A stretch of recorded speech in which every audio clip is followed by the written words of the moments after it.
a lot of shit comes up that people would want to vote on, like the bailouts, the war, all things of this nature. There's a lot of things that people would like that's going to affect us. We would like to vote on this, but you don't get to vote on it. You get to vote on a representative.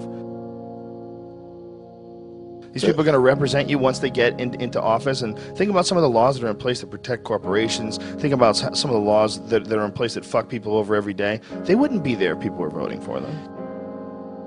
We all have this desire to have someone lead us. We all have this feeling where we need someone who's smarter and wiser, who represents us. You know, and when you're really fucking dumb, the problem is really dumb people, they get a say in everything too. And they're subject to a lot of tricks. Mm-hmm. They're subject to nationalism. They're subject to these kind of ridiculous rah, rah, rah America speeches that don't say jack shit. They say nothing. Right. It's all just this cheerleading fucking event. And they're subject to it. They can't help it. They're dumb. They don't know they're being bullshitted. They grew up around dumb people. They go to work with dumb people. There's no one in their family that's interesting or asks any questions at all, and they just get sucked right into it, man. This society is so greedy, we're willing to go to war. We're willing to go places and send these big metal machines that kill people and fuck people up just so we can make more money. And the way our society is set up, I mean, I've heard it argued, and argued successfully, that our society runs on war. You know, it runs on the domination of the other parts of the world. And literally, that's the only way you can control a gigantic chunk of the globe. You have to keep everybody down, you know, and that's what our society is based on. We can't be fighting over each other because, you know, this guy's like 1 million people die in Iraq, and everybody goes, hey, as long as it doesn't happen over here. But it is, that is over here. It's just over here, over there. It's the same thing. It's the people you don't know that were born somewhere else who fucking got jacked. You get trapped in that whole idea of, you know, this is my team, these are my people, and, you know, someone fucking plays a country music song and throws up a flag, and I'm in. Fuck it. It feels good. Feels good to be in, right? Feels good to be, God bless America. Feels good. Singing around with a bunch of other people and you're all drinking. We're the fucking baddest motherfuckers on the planet. Woo! And that's how people get recruited. It's a clusterfuck, man. These poor fucking kids, man. Could you imagine being 18, 19, being talked into doing this shit for a bunch of bloodthirsty motherfuckers who just are trying to get whatever they're trying to get over there, whatever the fuck it is, whether it's lithium, you know, minerals in the mountains that they use to make cell phones, whether it's 90% plus of the world's opium supply, 90 fucking percent. That is a multi-billion-dollar business. And if you think these fucking industrialist cocksuckers that are running the world are going to leave that money behind, you're fucking crazy. Dude, they've got United States Army troops guarding Poppy Field. There's fucking so much heroin there. I mean, it's incredible. The fucking brother of the president of Afghanistan, his brother was selling heroin and getting paid by the CIA. I mean, god damn it. Heroin is absolutely addictive, okay? People who try heroin get hooked. Heroin is everywhere, okay? So you need to sell it. Someone's selling it. Who's selling it? I don't know, but 90% of it comes from this one place where we have to be to save our freedom. You can't criticize it, because if you criticize it, you're a shithead. You don't appreciate the troops and what they're doing for you, and that's not the case at all.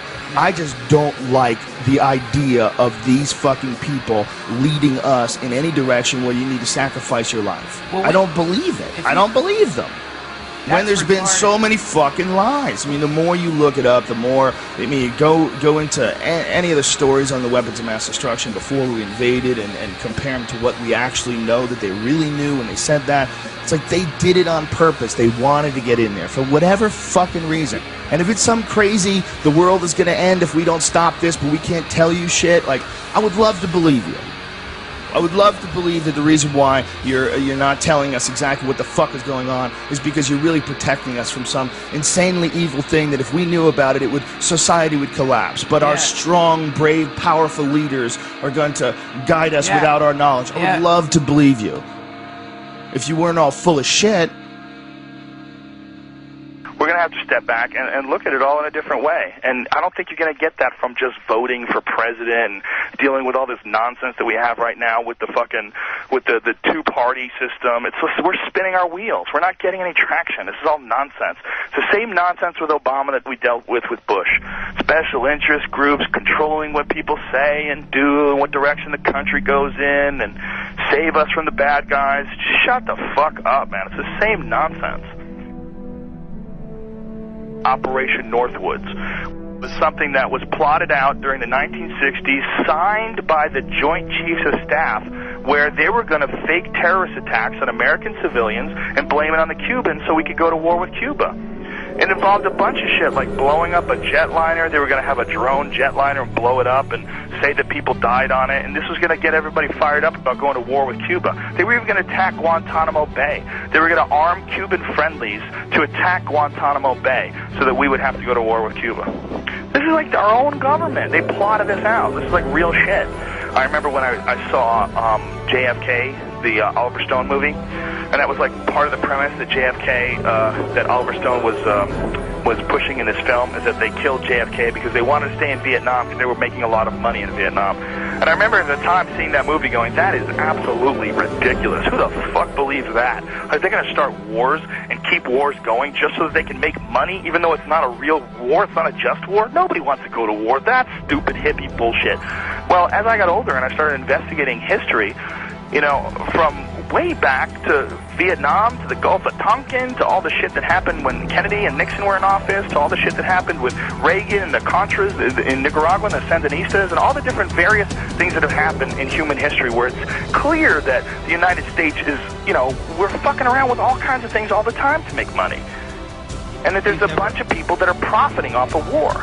And then they're not just profiting like a little bit of money here and there. You know, you look at like what's going on with like how much money Halliburton made from the war. We're talking like billions and billions of dollars. That's like real money. Eisenhower leaving office, and he's giving a speech warning the American people about the power of the military-industrial complex. You know, when you watch that, you're like, well, here is a sitting president who's leaving office, but the most important thing that he wants to tell people is that you have to be careful because there's a machine here that wants to go to war. There's a business behind going to other countries and fucking people up and taking their shit. And they come up with reasons to do this. And they sacrifice American lives to do this. And they do it for profit. And it sounds absolutely ridiculous. It sounds absolutely outrageous that the greatest country on earth could be involved in something like that from the get-go. But yet, that's what history says. That's how it points. It points in that direction. It points in that direction that it's going in. In the councils of government, we must guard against the acquisition of unwarranted influence, whether sought or unsought, by the military-industrial complex. The potential for the disastrous rise of misplaced power exists and will persist. We must never let the weight of this combination endanger our liberties or democratic processes.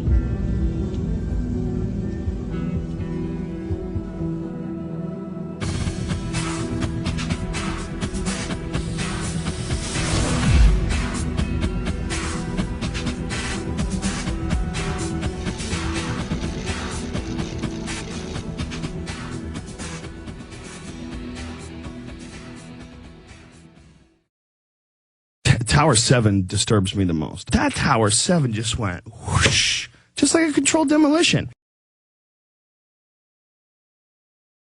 And everybody's like, yeah, but it had holes in the building, and you see the hole in the building. Yes, I see the hole in the building, but wouldn't it fall towards that hole? Why is it falling like that?